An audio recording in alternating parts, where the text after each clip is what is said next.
અમુક જગ્યાએ સિક્યોરિટી છે, ઉલટાનું પોલીસ વ્યવસ્થા સુનિશ્ચિત કરે છે કે ખોટું ક્યાંય ના થાય, કોઈ લોકોને કોઈ તકલીફ ના થાય. મને એવું લાગે છે કે જ્યારે કોઈ હાર ભાડી જાય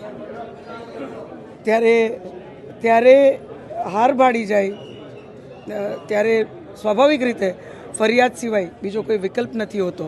કોઈ સકારાત્મક વાત લઈ આજ સુધી જે પાર્ટી લોકો વચ્ચે આવી નથી, માત્ર જ્ઞાતિ જાતિ વિવાદ અફવાઓ અને સોશિયલ મીડિયાના માધ્યમથી આખી ચૂંટણી લડાઈ એમને લડી હોય, ત્યારે મને બીજી કોઈ આજે કોઈ અપેક્ષા પણ નથી. પણ આજનો દિવસ મતદાનનો છે, ત્યારે હું પુનઃ વિનંતી કરું છું કે કોઈ પણ જાતની કોઈ નેગેટિવ નકારાત્મક વાતાવરણ કરતાં આપણે એક સકારાત્મક વાતાવરણ ઊભું કરીએ અને સકારાત્મક વાતાવરણના માધ્યમથી આપણે સૌ સુનિશ્ચિત કરીએ કે આપણા તમામ નાગરિકો ક્યાંક પોતાના મત અધિકારનો ઉપયોગ કરી શકે.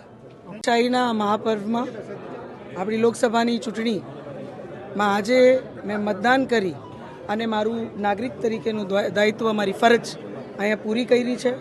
આપના માધ્યમથી હું સમગ્ર હાલાર, સમગ્ર રાજ્યના આપણા નાગરિકોને આજ અપીલ કરું છું, વિનંતી કરું છું કે આજનો દિવસ તમારા કોઈ પણ કામમાંથી ચોક્કસ અડધી કલાક કાઢી અને મતદાન આપ સૌ અવશ્ય કરો. એક મજબૂત રાષ્ટ્ર નિર્માણ માટે આપ સૌ આપનું નાગરિક તરીકેનું દાયિત્વ અને ફરજ નિભાવો.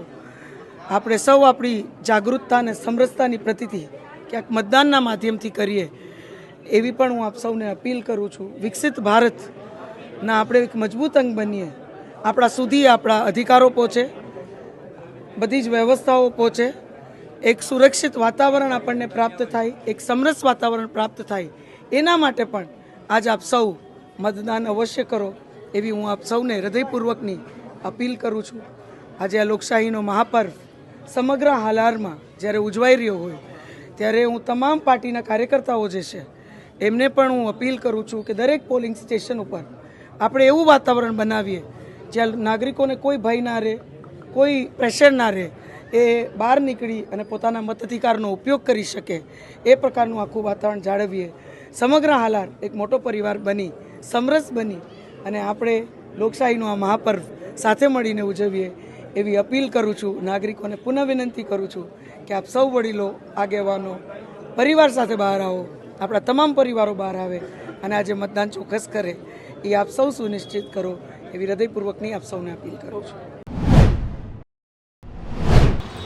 આજે સમગ્ર ગુજરાતમાં લોકો આવનારા 5 વર્ષ માટે પોતાનો સંસદ સભ્ય ચૂંટવા જઈ રહ્યા છે અને દેશની સરકાર ચૂંટવા જઈ રહ્યા છે. ત્યારે આ લોકશાહીના મહાપર્વમાં દેશના બંધારણે આપણને સૌને મહામૂલો મતનો અધિકાર આપ્યો છે. ત્યારે સૌને વિનંતી કરીએ છીએ કે આ દેશની લોકશાહી બચાવવા માટે, દેશના બંધારણને બચાવવા માટે અને છેલ્લા 10 વર્ષમાં જે ડબલ એન્જિન સરકારમાં આ ગુજરાતને, ખાસ કરીને આણંદને જે અન્યાય થયો છે, જે ભેદભાવનો ભોગ બનવું પડ્યું છે અને જે લોકોની આશા અપેક્ષાઓ પૂર્ણ નથી થઈ, એ તમામ પાસાઓને વિચાર કરીને 10 વર્ષના શાસનના લેખાજોખા કરીને મતદાન કરજો. તમારા એક મતથી આ દેશની લોકશાહીને તાકાત મળશે. તમારા એક મતથી આ દેશના બંધારણ બચાવવાની જે મુહિમ છે એને સમર્થન મળશે ત્યારે આપ સૌ તમારો કિંમતી મતનો આજે ઉપયોગ કરીને મતદાન કરજો એવી આપ સૌને વિનંતી કરું છું. આજે લોકશાહીનું પવિત્ર પર્વ એટલે કે ચૂંટણીનો દિવસ છે. ભારત એ દુનિયાની સૌથી મોટી લોકશાહી છે અને મતદાન કરવું એ દરેક ભારતના નાગરિકની એક પવિત્ર ફરજ છે. આજે મેં પણ મારા ગામ મથાવડામાં બૂથમાં મતદાન કર્યું છે અને હું સૌ ભારતવાસીઓને પણ અપીલ કરું છું કે ભારતના નાગરિક હોવાનું જો આપણને ગૌરવ હોય તો આજે મતદાનની પવિત્ર ફરજ આપણે અદા કરીએ. આપણો એક પણ મત ક્યાંય પડ્યો ન રહે અને ખાસ કરીને ભારત દેશમાં જે રીતે છેલ્લા 10 વર્ષમાં જે રીતે દેશનું ગૌરવ વધ્યું છે, જે રીતે 140 કરોડ લોકોના જીવનમાં બદલાવ આવ્યો છે, દેશની આંતરિક સુરક્ષા, બાહ્ય સુરક્ષા અને જે રીતે આપણા સાંસ્કૃતિક વારસાનું જતન થઈ રહ્યું છે ને એટલા માટે થઈને માનનીય નરેન્દ્રભાઈ મોદી સાહેબને ત્રીજી વખત વડાપ્રધાન બનાવવા માટે થઈને કમળનું બટન દબાવીએ અને ખાસ કરીને ભાવનગર બોટાદ લોકસભાના ઉમેદવાર નીમુબેન બાંભણિયાને અને આખા દેશમાં કમળ ઉપર બટન દબાવીને માનનીય મોદી સાહેબને ત્રીજી વખત દેશના પ્રધાન સેવક બનાવીએ એ જ આપ સૌને પણ અપીલ છે.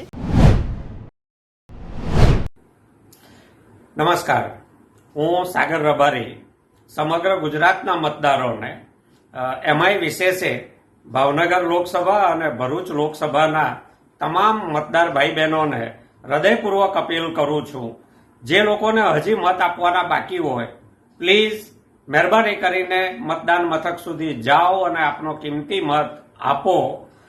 આપનો એક મત આવનારા 5 વર્ષનું આપણું ભવિષ્ય નક્કી કરવાનો છે.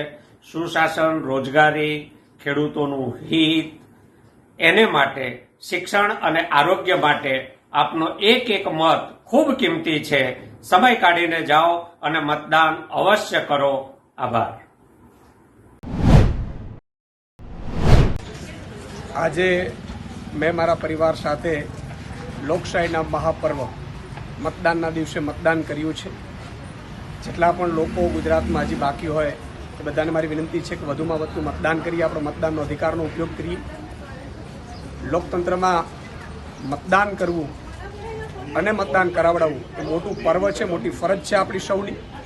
અને એટલા માટે સૌએ આજે સાંજ સુધી જે બાકી હોય એ પણ મતદાન કરે એવી મારી વિનંતી છે.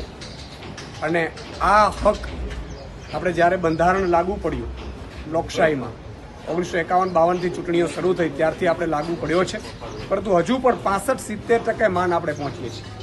જે દિવસે આ દેશમાં 90% મતદાન થશે તે દિવસે સાચા અને મજબૂત લોકો આપણે મળી શકશે. એટલે વધુમાં વધુ મતદાન કરી અને આપણો જે રોષ એ પણ મતદાન દ્વારા આપણે કાઢીશું.